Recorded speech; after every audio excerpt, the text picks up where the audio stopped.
एक व्यक्ति ने महात्मा बुद्ध से पूछा, मेरी जिंदगी में इतने दुख क्यों हैं? इतनी तकलीफें क्यों हैं? इतनी परेशानियां क्यों हैं? तो महात्मा बुद्ध ने उससे कहा, बताओ तुम्हें कौन सा दुख है? उसने कहा, मैं अपने कितने दुख आपको बताऊं? मेरी पूरी जिंदगी ही दुखों से भरी हुई है। जो मेरे रिश्ते हैं उन रिश्तों से भी मैं दुखी हूँ और मेरे शरीर में भी बीमारियां होती रहती है। एक के पीछे एक दुख लगा ही रहता है। तो उस व्यक्ति ने कहा, ना मैं अपने रिश्तों से खुश हूँ, ना अपने परिवार से खुश हूँ, ना अपने मन से खुश हूँ और ना ही अपनी जिंदगी से खुश हूँ। लगता है ऐसी जिंदगी से अच्छा है कि मैं मर जाऊं, कोई मतलब ही नहीं जीने का।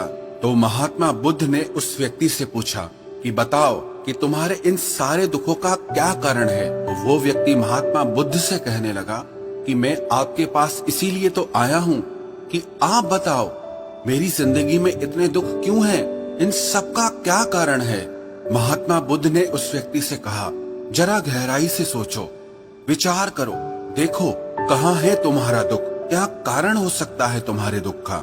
उस व्यक्ति ने बहुत सोचा, पर जब उसे कुछ समझ नहीं आया तो बुद्ध ने उसे उत्तर दिया कि तेरे सारे दुखों का कारण तू ही है। तेरे मन की आसक्ति है, तेरे मन का मोह है। बुद्धा का एक प्रसिद्ध कोट है जो आपने भी सुना होगा, the root of suffering is attachment. आपके सारे दुखों का कारण आपका मोह है, आपके मन का अटैचमेंट है, आसक्ति है। तो उस व्यक्ति ने बुद्ध से कहा कि मैं समझा नहीं कि मेरे मन का मोह हर दुख का कारण कैसे हो सकता है। तो महात्मा बुद्ध ने उसे 3 छोटी छोटी कहानियां सुनाई। पहली कहानी, एक व्यक्ति पेड़ से चिपक कर चिल्ला रहा था कि कोई मुझे बचाओ, कोई मुझे इस पेड़ से छुड़ाओ, इस पेड़ ने मुझे पकड़ लिया है। तो वहां से एक गुरु और शिष्य गुजरे। उस शिष्य ने अपने गुरु से कहा कि गुरुदेव, इस आदमी की मदद करनी चाहिए, ये इस पेड़ से चिपक गया है, इसे छुड़ाना चाहिए। तो उसके गुरु ने अपने शिष्य से कहा कि इसकी मदद कोई नहीं कर सकता। तो वो शिष्य हैरान होकर पूछने लगा कि ऐसा क्या है कि इसकी कोई मदद नहीं कर सकता। तो गुरु ने कहा कि इस व्यक्ति ने खुद ही पेड़ को पकड़ लिया है, और जिस इंसान ने खुद किसी चीज को पकड़ा हुआ है उसे कौन छुड़ा सकता है, उसे कौन बचा सकता है। ऐसे ही बुद्ध ने कहा कि तुमने भी सारे दुखों को खुद ही पकड़ा है कि ये मेरा है, ये छूट ना जाए, ये मेरे पास रहना चाहिए, ये मुझे मिलना चाहिए, और तेरे सारे दुखों का कारण ये मैं और मेरे का बंधन है। फिर बुद्ध ने उसे दूसरी कहानी सुनाई कि जैसे एक मकड़ी वो खुद ही जाला बुनती है, और जाला बुनते बुनते एक दिन ऐसा आता है कि वो उस जाले में खुद ही फंस जाती है। वो चाहकर भी उस जाले से बाहर नहीं निकल पाती है। ऐसे ही तूने भी अपनी जिंदगी में कितने ही रिश्ते बनाए हैं, कितनों से मोह लगाया है, कितनों को अपना माना है, और उनमें मोह रखने के कारण आज वो तुझे दुख दे रहे हैं। सारी दुनिया में कुछ भी होता रहे, हमें दुख सुख नहीं होता है। हमें दुख सुख कब होता है? जब हमारे अपने के साथ कुछ होता है, या हमारा अपना हमारे साथ कुछ करता है।